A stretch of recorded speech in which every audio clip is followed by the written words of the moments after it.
I think a lot of people think that social media is just posting and everything is going to just magically happen. No, there's a lot of strategy behind it. There's a lot of, there's so much to it that it's even hard for us to kind of put together in like even this short episode, because there's just a lot. And it's going to vary from account to account, from brand to brand, from industry to industry, because the things that I do in my account work for me, but that doesn't necessarily mean they're going to work for someone else, because your brand may be different. Your brand maybe doesn't appeal to your ideal client the way that mine does. And I can put my exact strategy on 5 different accounts and it's going to generate different results. And I don't think that a lot of people are honest about that, because of course they want to sell you their courses, or they want to sell you their content calendars, and just do this and plug it in and be done with your content and write 30 pieces of 30 posts in 20 minutes. That does not work. What's up, guys? It's your girl, Gia. Thank you so much for coming back to my YouTube channel. I got a very special guest that I have been excited to bring on for a very long time, and I've been following her on social media. She does such a beautiful job at branding herself and the companies that she is branding currently. It's just so elegant, so well done, and I want to bring her on the show. Welcome, Geisha. I appreciate you being on the show, and tell us how you got started. Hi, first of all, thank you for that intro. I am excited to be here and honored that you reached out to me and invited me to be on. So my name is Geisha Garcia, and I am the director of social media for the University of Miami. And I also have my own social media agency under the name of GG Communications. I've been in the social media industry for way too long. I've been with the university now for about 8 years and leading the social media for them for like the past 6. Prior to that, social media, I think I've been around longer than social media has, obviously. So I got my start with just running accounts casually for my previous employer before the university, and my career kind of just expanded into that. So before that, I was in the communications field, marketing and communications, more in a traditional role, like back when we had like press releases and things like that. But I really like the digital aspect of it. And I think I just kind of gravitated to that. And so here we are today. I think I've been now running and managing accounts with my business, and also through the university for over 10 years. And I think about maybe about 20 accounts now, if I go back and kind of think about them all. So yeah, you do offer so many different options for your clients. You have your mentorship, you have your content creation, you have your ghostwriting. I think there's so many different components that make a brand strategy successful, and people really hardly understand it. They kind of look at it like it's a mystery. What is like one of the most misunderstood things about your job? So many. Where to start? Number one, I think that social media is very new, even though it's been around for a while. I think that as a profession and as almost like a job in itself, it's it varies widely depending on industries, sizes of a brand, etc. So I think that there's just so much that is not understood. I think the role is... I agree. Yeah, I think the role is very large depending on, for example, who you are working with. So in a large brand, a social media team is required to run social media, because there's content creation, there's strategy, there's community management. And those are all things that, yes, one person can manage at a very small scale. So if you're doing this for like a small business, maybe you can have someone that can do all those things. But when you're talking about large brands, brands like Nike, McDonald's, etc., it's definitely not one person that's running that show, because there's so much that goes into it.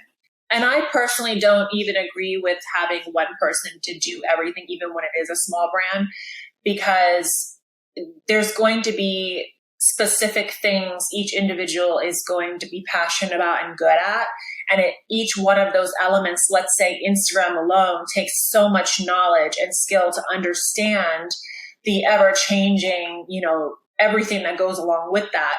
for you to be able to handle, let's say, TikTok, Twitter, and Instagram, you're going to be doing a trade-off of that energy, and you're not going to really, it's not going to maximize the potential that you have. I totally agree. I think that, as we continue to evolve and social media continues to evolve, and it does very quickly. And I think the profession and the people that are getting hired to do these jobs are not getting are not evolving at the same rate. And that's why I do mentorship, because I see that, social media managers are in a position that they even sometimes have to prove their value to organizations. So to your point, yes, absolutely. I think that there are so many different platforms that they all require different skill sets. They all have their nuances, and being an expert in one does not mean that you're an expert in another. I think in the future from now, you will see people getting hired for a specific platform. Yeah. Yeah. I think you've seen in the last decade alone, each platform kind of just changing and going into something else. So for instance, do you think that Instagram is going to become a Facebook in the long term? I mean, honestly, I think that all social platforms go through a cycle. They first come on board, they try to get a lot of users in, so they give you all this amazing organic reach, and then they reach that user base they need, and they start to monetize through ads, and obviously organic reach just tanks. So I think that if Instagram doesn't evolve and change that cycle, they could potentially end up there. I don't think it's going to happen anytime soon. I also think they have a lot more. Their platform is a lot more robust than Facebook, because they offer a lot of different functionalities for users that, maybe are not. I know TikTok is coming up and it's doing a lot, but there are things on TikTok that you still cannot do that you do on Instagram. So is it going to end up as Facebook? I hope not, because that's actually my field of expertise. So from a selfish place, I hope it doesn't. But I think that in order for it not to do that, it really has to just kind of change that regular cycle. Yeah, I think this is my personal experience. I think that as long as you stay authentic, transparent, and you're constantly creative and you're not copying anybody in particular, I think that it doesn't really matter how these platforms kind of come in and go out. There's going to be staple brands that are going to shine through regardless of the. I agree with that. I'm very big on strategy. I talk about it all the time. And I think that keeping your eye on your specific goals and tuning out the trends and the things that come and go are very important. But I do think at the same time that when a platform really becomes sort of obsolete or makes it so hard for brands to get reach, the ones that are established maybe don't have that big an issue about it, but I think that the ones that are looking to now put their marketing dollars into it are going to think about it, because I see it even now. I think it's really difficult for small businesses to see an immediate ROI on something like Instagram at the moment, because it's so hard for them to grow. Yeah. So will they just maybe take their business to TikTok? It's possible, because it's kind of easier to grow. Although TikTok is now on that same sort of plateau, I don't think it's as easy as it was to grow on TikTok a year ago. I want to see if you agree with me on this statement. I'm very firm on staying consistent throughout all public platforms, and especially whenever I'm talking to a brand. If you have one platform that you have done very nicely, and then you're not consistent throughout your other public platforms, it does create a little bit, you're not utilizing the tool effectively. And that's just my personal opinion. I don't know if you agree or not. I totally agree. I think that if you're not going to do a platform well, stay off of it. I mean, there's no need to be everywhere. And I do think that when you decide to have a presence on any one platform, it should obviously be a seamless transition of your brand. Okay. So I totally agree with you. Awesome. Yeah, because I always wondered about that. What about places like Twitter and YouTube? Do you personally think that this is beneficial for brands to be on these type of platforms?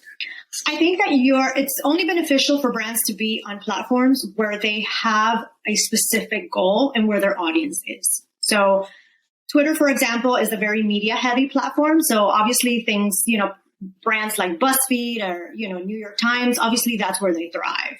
Right. Would I recommend Twitter to an ice cream shop? Absolutely not. Right. I mean, Twitter is media heavy. So if you don't have owned content that you need to share, you gotta be a personal brand to be in these type of platforms. Because if you're a product based brand, it's not going to really. Unless I've seen product based brands do well, but there's a lot of money that they have to invest, and then they have to have all these other people retweeting them, and it's like a tree, like a trunk, and then it goes out like this. So I think that if you have content that needs to be shared and your audience is on Twitter, it makes sense for you. So I think where people miss the mark is that they want to either be everywhere or be in a platform that is currently trending. So I feel that a lot of people think they need to be on TikTok, and that is not the case.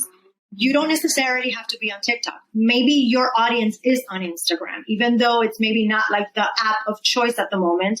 But I think that before jumping on any platform, you need to do your research and you need to understand where your audience is, because you're going to have more conversions from a platform that maybe isn't the platform of the moment. But if it's where your audience is, your resources are going to be better spent there than hopping on TikTok without really knowing what you're doing there, simply because it's the app that's now doing. That's a very valuable point. Thank you for mentioning that. Super valuable point. Because I think that is true. I mean, a lot of people, they think, well, go here because this is what's trending right now. But then they don't realize that if you go there and you're not able to really effectively brand yourself on that platform, it's a moot point. Yeah.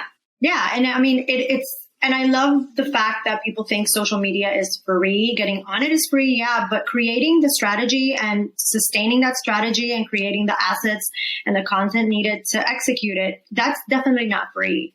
So, before hopping on an app without doing any research and how you're really going to create content that is going to reach that audience and be interesting to your audience, I don't recommend that to anyone.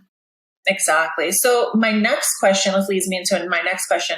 I think that the way Instagram is right now, part of the reason why we're seeing, it dip with engagement is because we're having a surge of people who are, I don't want to use the word fake, but they're using other people to seem successful for social proof alone, but they actually haven't done the work or done the time to actually build the brand. So they're buying followers, they're buying engagements, they're buying the verification, they're buying their social proof. And they actually, if you took away Instagram, there wouldn't be, where would they be? What do they have in real life? And I'm noticing this a lot. So as a digital marketing expert, what is some of the misconceptions that you deal with when you find a client who thinks, well, it's easy to do what you do? How do you debunk those myths? Well, I have to say, number one, going back to your point about the bot followers and things like that, I have had clients who it hasn't worked out because I have not fallen for that. They've come to me to become Instagram famous, and I immediately say, that's not what I do. Exactly. I'm not going to allow you to I'm not going to be someone that sits here and grows your account the wrong way just so that you can have a presence. But what is that really going to lead to? It's not going to lead to any conversions, because not creating a real strategy and not taking the time to, build that audience, build that trust, and create those engagements that'll lead to conversions isn't going to really do anything. So if you want to be Instagram famous, I wouldn't work with someone doing that. So that's definitely a misconception. I think that when you work with someone in a social media role and you bring them in, whether it's an agency or someone that you hire, they are not magicians, and we cannot get you from 0 to 100 in a day. That's very difficult. And it's even more difficult if you come with an emerging brand that has no equity, that has maybe very little assets to, or very little owned content. And I think that the majority of the client inquiries that I receive are from these types of brands that really are just coming on and think that Instagram is going to build their business. And that's perfectly fine. And I'm sure that there are a lot of people that have built, businesses through social media. That's absolutely valid. But it's not as easy as most people think it is. So I personally have built my agency and all my client roster through Instagram. But I've also been on it constantly, day in, day out for the last 2 years. And I've, taken the time to build an audience, etc. So I think that's definitely one misconception, that you can grow overnight on social. No, not if you're doing it the right way, and not if you're doing it for real conversions. Exactly. So that's, you said it perfectly, because I see this a lot. People think that, well, this person got known through Instagram. So I always try to have to kind of let them know, if depends on what you're doing, depends on what you're selling. If you are a product, a service that's very valuable and that's going to add worth to the client, that's not something that is going to be, you have to build that in real life. That has to be proven, tried, trusted. And then Instagram is just a tool for you to kind of show some of the things that you've done, those testimonials, those case studies. But now if you are a individual, and I'm going to put it out there, I told you I'm going to put it out there. If you're an individual such as a model, because we see this a lot thrown around, it's very easy to get known on Instagram because now you're selling yourself. So it really depends upon like what you are doing and the conversion rate. So perfectly said. I love that. I love what you said. So then this leads me to the next question. What would you think is a good productivity tip for somebody who understands that, they just want to showcase what they do, show some of those case studies, and use Instagram as a tool? What's a good productivity hack? So I would say get clear on the goals that you have, right? And work backwards from those goals. So let's say that, for example, you are a service provider and you want to land, 5 clients within the next 6 months. I would set out a strategy where you have a mix of awareness content, engagement, nurturing content, and then conversion content. And that could look like, for the awareness stage, you want to put out things that are relatable, that are going to get shared, that are going to get you reach. Right. For the engagement part, you want to make sure that you are showcasing like your authority, that you are sharing, your knowledge, the things that you have accomplished from your clients, etc. And then the conversion is to selling. Like, honestly, you do have to have some portion of selling on your page. This is where you maybe share your services. You talk about like how many spots you have left, or, whatever the case is. And you create a content calendar based on those different stages of content, and understand that just because you're doing that and because you're showing up daily and posting about these things, it's not a guarantee that you are going to sign these clients, but that is at least a very well thought out plan to get to that.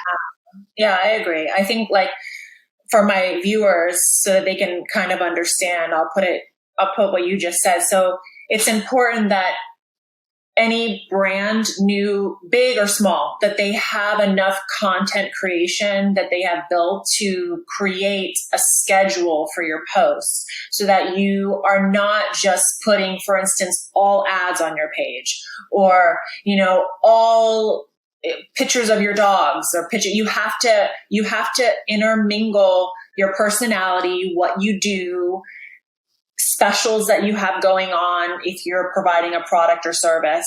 And you have to be able to put that in a very strategic way into a schedule so that people enjoy and want to follow. Because I think like I always get asked this, well, they think that they come to me, and they want me to promote a product all the time. Well, put this on your story. And they think that automatically that's going to come and get them thousands of followers.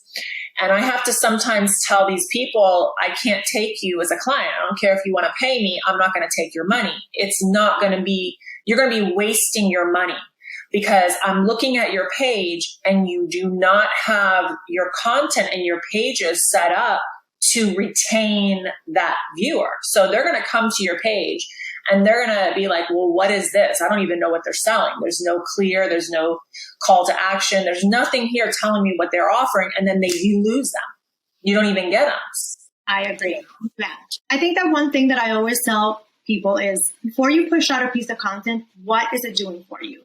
Like, what goal is this, like supporting? And if it's not supporting the goal of bringing people to your page or engaging them or building that trust or converting them, then it's not something that you should be putting out there. I just honestly, like, let's be real. I think a lot of people think that social media is just posting and everything is going to just magically happen. No, there's a lot of strategy behind it. There's a lot of, there's so much to it that it's even hard for us to kind of put together in like even this short episode, because there's just a lot. And it's going to vary from account to account, from brand to brand, from industry to industry, because the things that I do in my account work for me, but that doesn't necessarily mean they're going to work for someone else, because your brand may be different. Your brand maybe doesn't appeal to your ideal client the way that mine does. And I can put my exact strategy on 5 different accounts and it's going to generate different results. And I don't think that a lot of people are honest about that, because of course they want to sell you their courses, or they want to sell you their content calendars, and just do this and plug it in and be done with your content and write 30 pieces of 30 posts in 20 minutes. That does not work. Like, honest to God, that stuff does not work. I've been in this for very long. I've done many different accounts, and I can tell you that there are some variables that apply to everything. Of course, there's basics that are applicable to everything. But on the average, social media is evolving so much on a constant basis. And there are so many different things that go into what appeals to what audience, that it's just hard to have like these cookie cutter. Exactly. No, you hit the nail on the head. There's a lot of people selling, buy my video combination. I'll, give you this amount of videos for this amount of money, or buy my coaching package and I'll tell you how to, get your page looking correctly. Well, you know what? You can get the page correctly, but if you don't have a long-term goal and you haven't strategized everything else, like how you're going to build with that, people just, well, I'm going to name my business XX, well, did that XX, what are you going to do with it long-term? Does it translate into anything that's going to show your long-term vision? Are you able to grow with that? Like, there's so many different things that they don't look into, and then they end up doing double the work down the road. Yeah, I totally agree with you on that, because I think branding is one of those things that I'm always talking about on my page, because I see so many people jumping on social media marketing before they even have that in place. And it's really difficult to create content that is going to have any impact if you don't know what your business is, if you don't know where you're going to be in 5 years.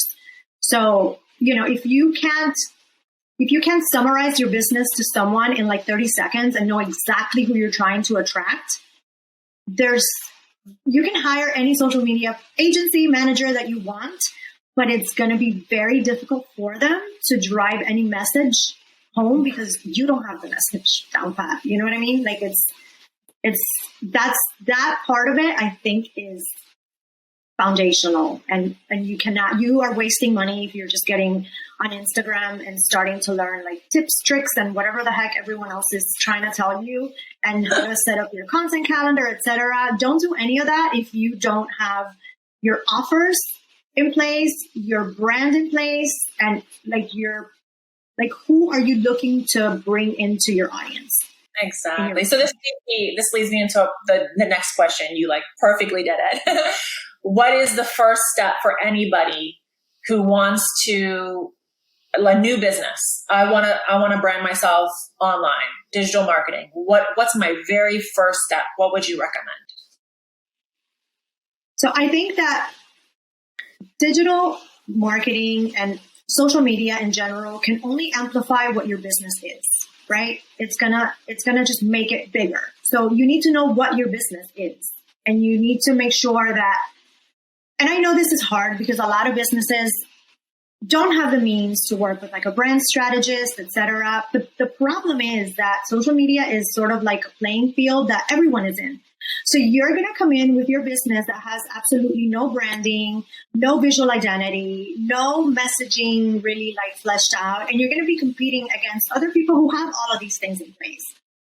So I think the first thing you need to do is kind of understand that even if you don't work with like a brand strategist or a brand designer, which I don't recommend that you jump on social media before having any of that in place. But, you know, if you must, at the very least, understand that you have to have like a solidified message to work with and amplify through like your pages. I've had clients call me, potential clients call me and ask me, you know, I want to start working with you. And I'm like, okay, perfect. So I'm going to need XYZ from you. I typically ask for brand assets, right? Number one, obviously, like a visual identity, like brand guidelines, hopefully, if you have them. And then my next thing is usually like, you know, do you have any owned content like have you been featured in the press? Do you have maybe blog posts, etc.? And their answer is, oh no, I don't have any of that. And I'm like, then what are you amplifying? Like, what are you sharing? Yeah. Right? Social media is like where you share your content. So if you don't have any of these things, it's like, you know, no, it's not going to happen. It's like driving a car, but you don't have gas. So to give the audience like a very, very solid, you know, point, the very first step would be to make sure that you have your message written down in front of you, kind of like a brand matrix, something where it gives you your guidelines and then your content in place that goes along those guidelines so that you can give the brand identity, give all these things, right? A nice, consistent message. Yeah. Yeah. Especially if you're going to work with like a marketing agency, they're going to ask you for this right away, because there's no way that we can create content on your behalf if we don't know what we are creating, right? Very, very true. Now, here's the next question. What is the last step to the branding strategy? And I think a lot of people get this wrong. So it's funny because I ask people this, what they think is the last step, and they usually they mix the two. So what they think is the last is actually the first, and vice versa. I say there is no last step. I think that your brand is always evolving. I think that, were you asking like what the last step before going into social media is? So I'll tell you. So usually people will say, well, my first step is my logo, my colors, my fonts, right? They think like that's their first step. And I'm like, that's your last step. Your first step is actually your brand message, your long-term goals, like your brand matrix, like all this has to be down for you to be in line. Like I like to sit down with them on a little dry eraser board and kind of go, okay, what's your product? What's your service? Write that down. And then from there, I like to stream off, okay, what are your potential services and products that can come from this? And then what do you see vision, you know? So I always try to do like a 2-year and then I go to a 10-year goal with them. Right. So going back, I think that the misconception around branding in the online space is enormous. And one of my clients is actually a brand agency. So I love talking about this. So when people talk about a visual identity, they talk about like the logo, your fonts, your colors. Everyone's obsessed with doing that right away because it's tangible, right? Like you could see it. Exactly. But the thing is that those things are a visual representation of everything before that. So if you don't really know what your brand values are, what you stand for, who you're trying to attract, you cannot create visuals based on nothing. So, you know, it's not gonna, those visuals are not gonna be impactful or effective or attract the right person if you didn't go through the process of identifying what they are representing. So they are only like a visual representation of all that other stuff. You know what I mean? Very So true. that's why the brands that do this well are they have an easier time attracting their ideal client because they didn't just throw colors and a font or whatever together to make it look pretty. There's reason behind that. There's reason behind who they want to attract with those colors and with those, with that whole visual identity. That isn't just like those three things. It's like everything else. It's like the images that you use, the aesthetic all combined, but that is definitely a last step of branding if we're going to speak about branding. And in terms of your brand on social media, again, I think that people also always think about your brand and they think about how it looks visually, but your brand is everything. It's every touch point that you have with your audience, right? From how you speak, from how you interact with them in like a business deal, or how you work with them behind the scenes. So you can have this amazing brand visually online, but then if you are not following through with like the client experience once they leave your social media and go into, whether it's working with you, your physical store, wherever that is happening, if that's not a seamless transition and they're not getting the same experience throughout, your social media efforts are going to fall flat very quickly because your brand is all that stuff together, not just how your page looks. Right. Like you've done a very beautiful job of branding your company. How long did that take you personally to grow and to get that look that you have right now and the message that you create? So it's been an evolution, and I think that a lot of people think that branding is just going to happen in 1 minute. And when you have a new business, it's hard. Obviously, it's hard to get that done, which is why it's important to work with a brand strategist, because they can extract from you what you really want and make that make sense for you. So I would say the first 6 or 7 months, I was kind of doing whatever. I didn't know what I was doing. I always just knew that I wanted to work with female brands, like female-owned brands. And I also wanted to work with female-owned brands that are maybe at a larger, at a more advanced step in their business, right? And so I figured a lot of my branding is also reflective of me personally because I'm a service provider. So in my case, I'm the face of my brand. So it makes sense for it to reflect me somehow because people that are going to work with me are going to work directly with me. And right. So I tend to notice that I do attract a specific type of person all the time. And it's someone that I would be friends with in real life, which is exactly what I wanted to do with my brand. Does that make sense for someone who's maybe selling shoes? Probably not, right? You cannot always brand yourself after your personality. I don't know. Maybe it doesn't make sense. Maybe it does. The point is that you have to think about your online presence as a holistic thing and not just visuals. So for me, I don't know. I think that I did my brand probably around the 6-month mark. But it evolved into that. It didn't just come to me one day. So I think that I just want to say that because I know that maybe if someone's listening to us and they're brand new to business and they still haven't gotten it, it's totally normal to not figure it out right off the bat. But what I do want to make sure that I drive home is the fact that if you are jumping the gun too quickly on social and you're not seeing maybe the results that you want to see, a lot of it has to do with maybe your brand is just not where it needs to be. And I would look at that first before looking at maybe it's the platform, maybe it's this, that. Make sure that what you are, that how you're being represented online is how you want to be represented. That's a perfect, what you just said again, it leads perfectly into this because you have to, people don't remember colors, fonts, this kind of thing. They remember how you made them feel. So when you come to when they come to your page, they're going to get a vibe or a feeling, an emotion from that page. And if you're not able to capture that right away, you won't be able to retain. So I always get these people, they send DMs. They're like, well, I've had this business on for so long and I haven't really been able to convert my following into leads. I don't know what I'm doing wrong.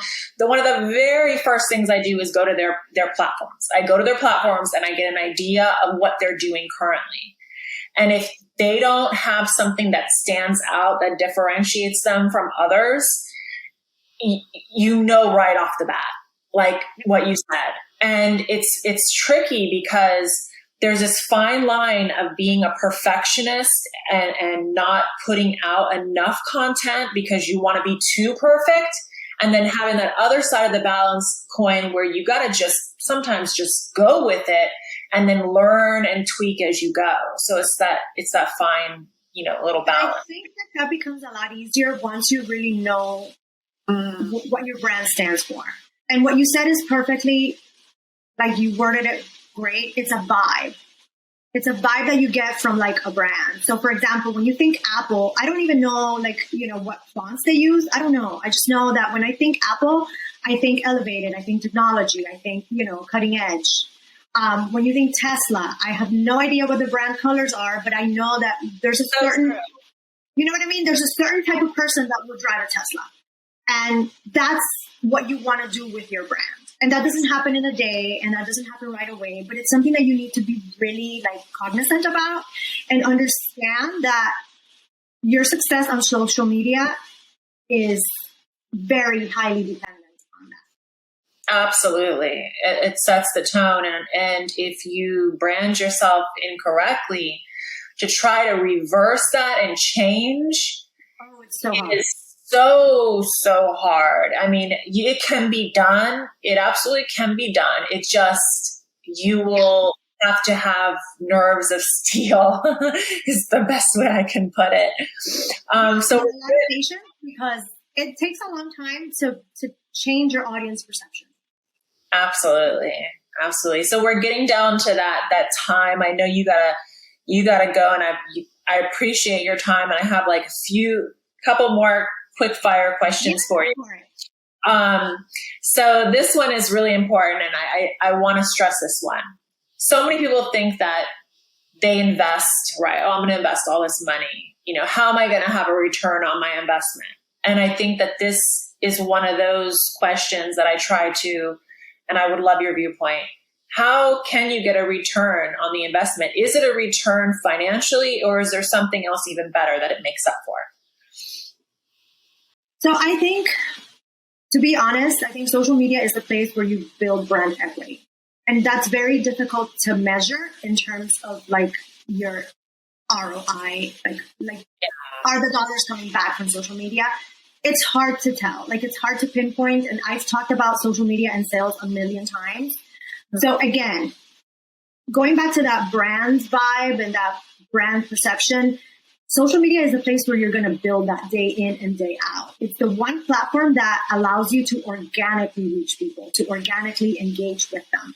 So that's not something that's going to happen in a month or two, a year. It may take a long time. But is that the reason why people are maybe now doing business with you, even though they may not have clicked on your on your post, or maybe didn't click on your link? But because of following you and because of knowing who you are online, they are now inclined to do business with you or to buy from you.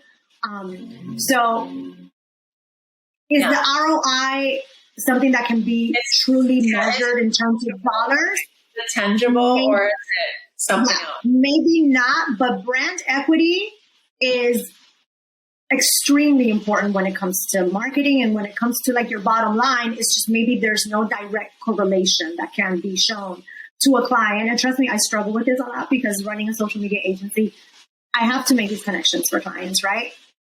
But so typically what we measure is website visits.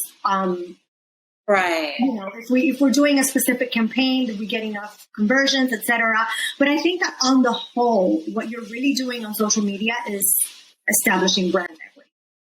Yes, I agree. I know myself personally, I worked 5 years for free. I didn't make a single penny when I first was, branding myself. And I did everything under the sun. And it wasn't until a decade in that I start actually making good money. And it was not that they had gone and clicked on my website. That's not how I sold.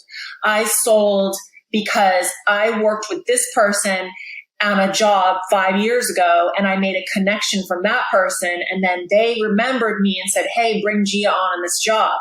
And that's what I think people fail to understand. It's the relationships built, and you showing yourself year after year after year, being consistent, being honest, trustworthy, all these things, are really to me, what's tangible and the return on the investment. 100%. I think it's the network that you build. Absolutely. But I think that, for the regular business that perhaps, so you did it for yourself. I'm able to do it for myself because that's my area of expertise. But now if you are running like your regular business, making that investment for, 3, 4, 5 years, it's a lot to ask of a business owner when they're not seeing like a direct return. But does it pay off in the end? I think 100%. Yeah. It's just hard to stick around long enough to go from like here until you finally get to a place where you're like, oh my God, I'm glad I stuck it through. But I do understand how that is a challenge for a business owner that is not in our field and has to pay someone else to do this for them. Yeah. So a quick fire question. Everybody thinks that Instagram is free or social media is free. Can you please debunk that myth? It's 1,000% not free, and you are going to devote either time or money. And at that point, you need to figure out what's more valuable to you. Are you not making enough money that's sitting there, 5 hours a day creating content and maybe even doing something you don't even know how to do is more worth it to you? Or is your time more valuable than your money and you'd rather just outsource it and pay someone else to handle it for you? But it's not free. I mean, let's just make sure. Well said. And it is more expensive every day. Yes. It gets more expensive every day because I feel like the need for content just continues to grow. And the content types that are required now, which is, we all know video is more of a thing. They're upgrading. Always upgrading. You need this lens, you need that, you need and it keeps getting, So I want to know where my followers can follow you. Where can they find you online? Yeah, so my primary place is Instagram, and I can be found at Gigi_communications. Perfect. I'm also on LinkedIn, and I'm Geisha Garcia on LinkedIn. Awesome. Okay, well, is there anything else you want to tell me before we go? This was awesome. I love this conversation. Honestly, I can talk about all this stuff for hours, days on end. So thank you for having me. Me too. Yes. I am honored to have you on. It's really it's always good to, follow somebody online and love what they do and then be able to like meet them face to face and actually talk to them and have like an actual good vibe. Like that's rare because you never know online.